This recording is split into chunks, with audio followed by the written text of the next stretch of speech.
Hi, I'm Julie Rawding, an architecture and interior designer based in Nottingham but working with clients online. Today, I'm going to talk about 5 common mistakes what I see all the time, and I'll show you how to fix them. Mistake number 1: choosing the paint color first, or should I say, choosing the wrong paint color first.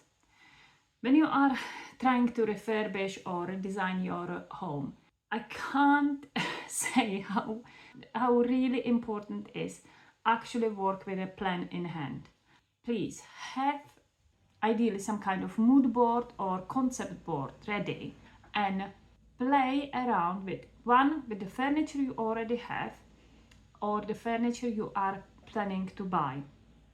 Why that's important? When you start choosing the color first, you have no idea how the whole room will be looking. If you have your own furniture, take a photo. If you are planning to buy furniture, have the photo from the website and place it all in one sheet. Like you can use any tool, but I like working with Canva.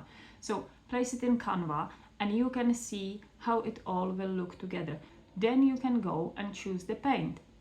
There is another rule what you need to think of, and that is that the paint will be changing during the day and depending on which wall it is. So what you need to do when you choose the color, let's say you say I want blue. When you choose the blue and you kind of have an idea what kind of shades of blue it will be, then go to the shop, buy a sample, then bring it home and then paint each wall with that sample. That's important because during the day, the daylight will be changing during the day and as well it will be affecting the shade on the wall. And how it will be affecting, you can see how it's reacting with your furniture and with your other things in the room. So like with the shade of floor, or if you have a rug or carpet, you need to count on all these parts. And it's really important having that plan ahead. Not just that you will say, oh, I want blue walls, you paint blue, and then everything else you will bring after and you will be like, oh, what's going on here? It always goes wrong. Please choose every big furniture, big parts of the room first, then choose the paint color accordingly to this. Mistake number 2: overcrowding the space. Again, I understand you want to have a lot of things. You need shelves for this. You need cupboard for that. But please plan it ahead. What's always important, please have path clear. So path between door, window needs to be clear. Space around the furniture itself, so around the table there needs to be a passage. Around the sofa there needs to be a space so you can actually move around. It's important, one, for safety reason, but as well for your well-being, because if you have too many things in the room, you will feel overwhelmed and you wouldn't know why you feel stressed, but simply it is because you have too many bits in the room. So please keep that in mind. Mistake number 3: neglecting lighting layers.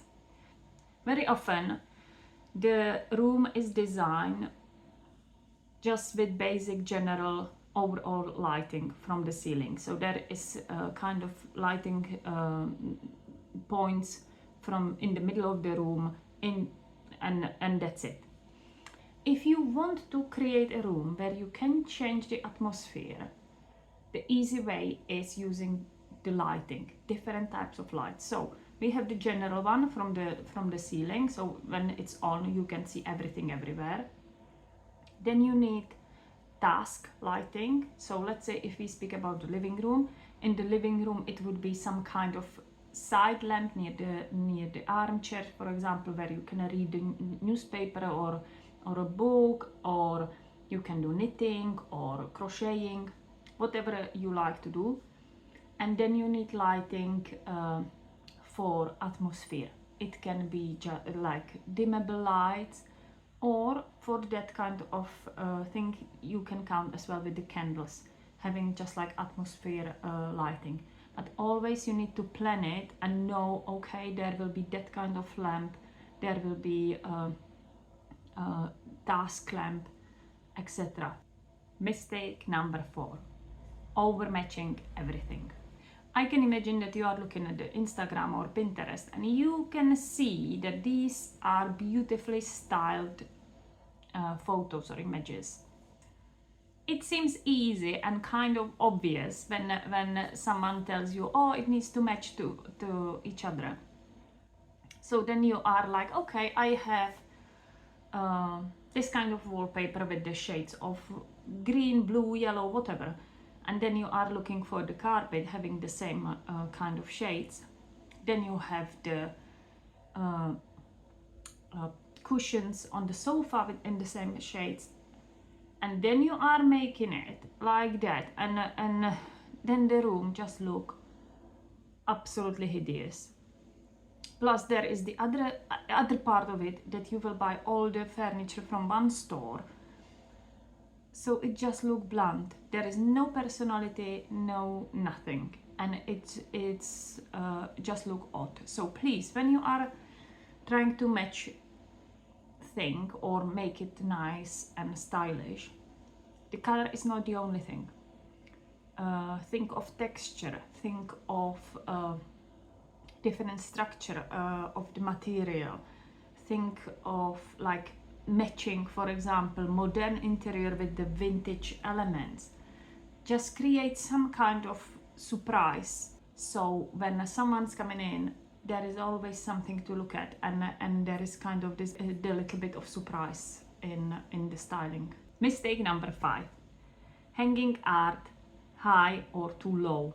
The simple rule is trying to hang the art like in the eye level, and then build it from that. So let's say you have the main art, middle will be in the eye level, and then if you are trying to create like gallery wall, you work with that eye level axis, let's put it this way. If you put above that line or below, it doesn't work.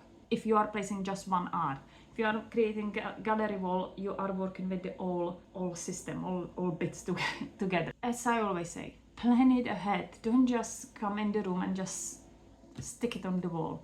Please think of it. Think of how the whole wall will look together, not just like, oh, we have just space there, so just put it there. No, it doesn't work like this. It always needs to work in a big picture. You are looking at the overall room, and all things needs to be placed properly.